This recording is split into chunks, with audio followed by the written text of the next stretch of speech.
Hey everyone, and welcome back. We're doing another deep dive today, and this time we're going to be looking at The Crash by Frida McFadden. Oh yeah, The Crash. Yeah.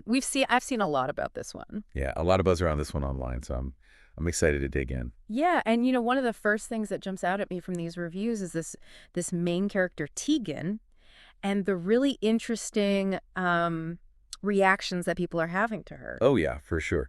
So we've got Tegan. She's 8 months pregnant when the story starts, and she's on the run from a really tough past and trying to get to her brother. Oh wow. And all of a sudden she crashes her car in the middle of a blizzard. Oh no. I mean, talk about a bad day, right? Yeah, you think it's like the classic thriller setup, right? Yeah. You put your protagonist in this super vulnerable position, and then it really becomes a question of who to trust. Right, exactly. So she gets rescued by this guy, Hank, this really imposing figure Oh, yeah. who takes her back to this isolated cabin where his wife, Polly, is waiting. Mm-hmm. And Polly's a nurse. So initially, you kind of think Hank's the one to be afraid of. Yeah, seems that way. But as the story unfolds, it turns out Polly is the real danger. Yeah. And this is where some of the debate starts to come in. Because some readers thought Tegan was actually pretty clever and resourceful, considering her situation. Yeah.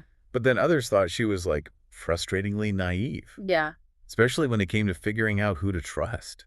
Yeah, it's so interesting, isn't it? Like, why is there such a split? And I wonder if it's because McFadden is really good at playing with our expectations. Oh, interesting. So she kind of lulls us into this false sense of security with Polly, right? Right, because she seems so nice. Yeah, Polly's like, oh, I'm a nurse. I'm here to help you. And so maybe the readers who thought Tegan was naive, they kind of got caught up in that same misdirection that Tegan did. Which is, when you think about it, it's kind of the hallmark of good thriller writer. Yeah, for sure. I mean, a good thriller should keep you guessing. It should make you question everything. Totally. And it also makes you think about how much our own experiences and biases shape how we view characters. Like, if you've ever been betrayed by someone you thought you could trust, maybe you're more likely to see those red flags early on. Totally. You're coming at it from a completely different perspective. Absolutely. We all bring our own baggage to every story we read. 100%. Mm-hmm. And speaking of baggage, we have to address the tuna thing.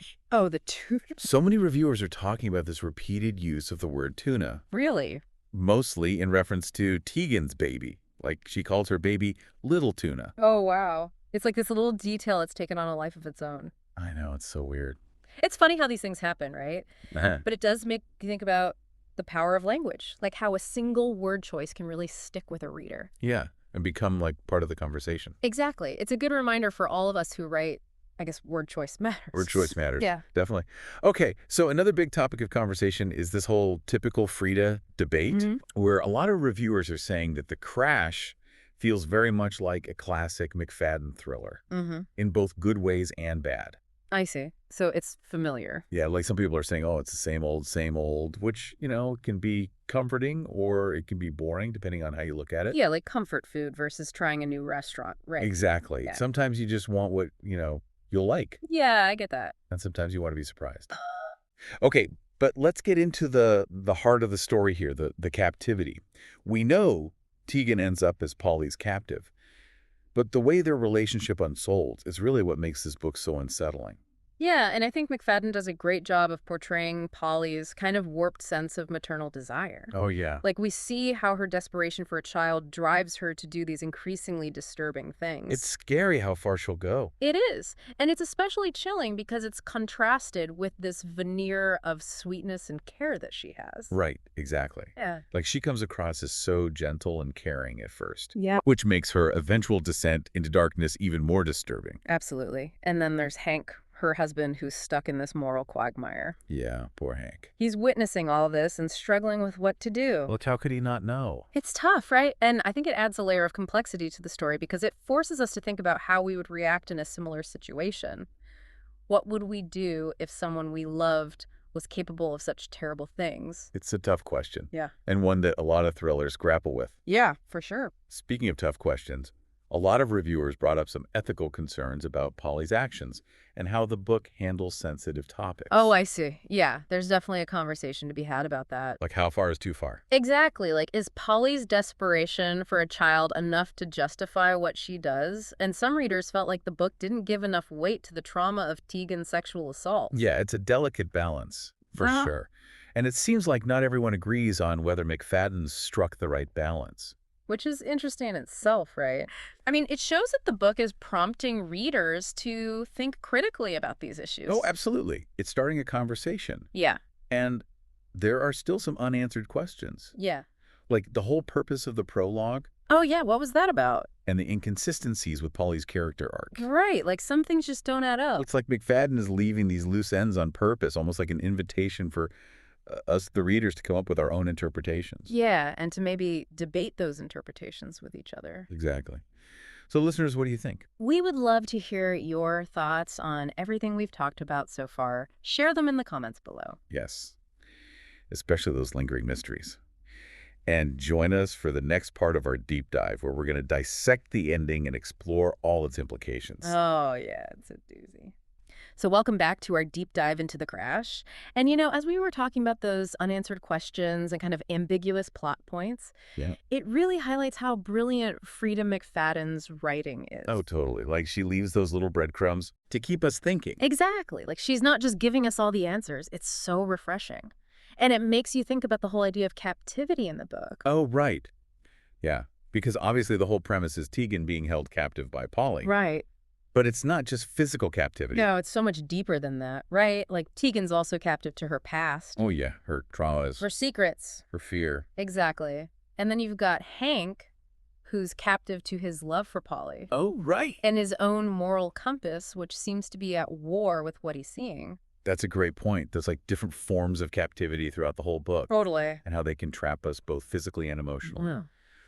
And it makes me think about the theme of manipulation, Oh, yeah, that's everywhere. which runs throughout the whole story. Oh, for sure. Like Polly is like the queen of manipulation. Oh my gosh, she's good. She uses that innocent little demeanor to control everyone around her. So good at it. And then there's Simon Tegan's baby's father, Right. who seems to use his money and his influence to try and control Tegan. From afar. Creepy. Yeah, it's like the book is saying that manipulation can be subtle and sneaky, Oh, yeah. and often disguised as love or concern. That's scary. It makes you think. It does, right? It's like a Uh-huh. reminder to pay attention. Be aware. Yeah, to how we can be manipulated, even by the people we're closest to. Exactly. Okay. But it also makes you wonder about Polly's motivations.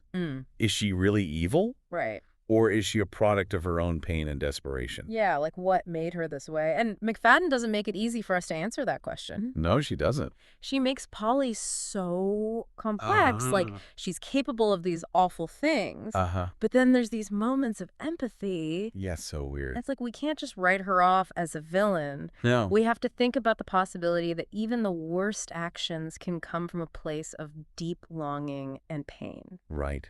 It makes her even more fascinating because she's not just a bad guy. Exactly. And that's what makes The Crash so unsettling, but also so hard to put down. Yeah, makes you think about things in a different way. Totally. Like, it forces us to look beyond the surface and deal with the messiness of human nature. I like that messiness of human nature. There's also the theme of motherhood that I found really interesting. Oh, yeah. How could we forget about that? Like Tegan's determination to protect her baby fuels every single thing she does. It's amazing. It drives her to survive. It really shows the power of that mother-child bond. Oh, yeah. Like, it can push us beyond our limits and wake up this instinct to protect our kids. And for Tegan, she's already lost one child. Oh, gosh, that's right. So the weight of that loss hangs over everything. It makes her fight even harder for this baby. Yeah, it does. Yeah. And it kind of plays into that captivity theme again. Yeah. Because in a way, motherhood itself can be seen as a form of captivity. Whoa. I never thought about it that way. Right? Like it can be so demanding and all-consuming. It can be, yeah. It changes everything. But it also comes with its own rewards and joys. Oh, absolutely. And I think McFadden captures that duality perfectly. She does. Like she doesn't shy away from the hard parts of motherhood. Yeah, the But- sacrifices. But she also celebrates its strength. Its resilience. Yeah. And its capacity for love. So well done. It's like a nuanced portrayal of motherhood that anyone who's been a mother can relate to. Totally. And it makes me wonder how much of McFadden's own experience as a mom comes through in her writing. Right. Like where does she get her inspiration from? It makes you want to get inside her head. It really does. Yeah. But before we go too far down that rabbit hole, I think we need to talk about that ending. Oh, yeah, we can't avoid it forever. That shocking climax Yeah. that left so many readers in shock. It changes everything. Are you ready for this, listeners? All right. So that ending, Oh, yeah. Talk about a roller I coaster. know, right? We think Polly's the mastermind behind everything, Mm-hmm. and then all of a sudden McFadden throws this twist at us Yeah. that completely changes everything. Like, out of nowhere. Dennis Tegan's brother, Oh, yeah. he's the one who caused the car crash. And for money? For money. Yeah. So messed up. And then Polly's the one who saves Tegan. It's crazy. Right? Talk about a role reversal. It's like everything we thought we knew is wrong, It makes you want to go back and reread the whole thing. doesn't it? Like, did we miss something? Totally. But it also leaves us with so many questions. Oh, yeah. Like, why introduce Dennis so late in the game? Right. And what was he thinking? Like, what were his motivations? I know. And how does this twist change how we see Polly? Right. Is she a victim now? I don't know. It's definitely a divisive ending. Oh, yeah. Some people loved the twist. Uh-huh. They liked being surprised. It was unexpected, for sure. But others felt like it was too rushed. Yeah, and that it left too many loose ends. It's hard to say. Like, I can see both sides. Me too. I like that it wasn't predictable. Yeah, I hate it when you can see the ending coming a mile away. Right. But I do wish we knew more about Dennis. Like, what was his deal? Yeah, it's like McFadden wanted us to fill in the blanks ourselves. Maybe she did. She Well- definitely gives us enough to think about. Oh, yeah, for sure. And then there's the epilogue, which makes things even more complicated. Tell me about it. Polly ends up with a child. After being told she couldn't adopt. I know, right? It's happy for her, but it just feels weird considering everything she did. But, like, how did that even happen? I know. The bold choice by McFadden, and it's definitely sparked a lot of debate. Oh, I bet. Like, is it a redemption arc for Polly? Yeah. Does she deserve to be happy? Or is it just too easy? Like, it doesn't really make up for everything else. It's hard to say.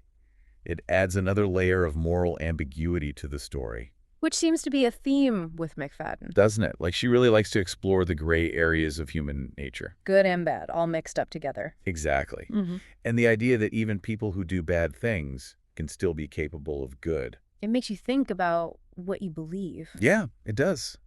It's a book that sticks with you. Definitely. Like, you can't just forget about it when you're done reading. And isn't that the sign of a really good thriller? I think so. It's not just about the scares or the suspense. It's about how it affects you. And the questions it makes you ask. Exactly. So if you're looking for a thriller, that will keep you up at night and make you think. The Crash, is it? Definitely. And, you can experience all those twists and turns in audio form, too. Oh, yeah, for free. Absolutely free. Just click the link in the comments. Audiobooks are so great. Aren't they? I love listening while I'm doing other things. Yeah, like chores or driving. They're perfect for gifts, too. Oh, that's a good idea. And if you enjoyed this deep dive, make sure you subscribe to our channel. We've got more coming. We do. We love exploring these topics with you, and we're always looking for new and exciting things to talk about. So keep those minds engaged and those conversations flowing. We'll see you in the next deep dive.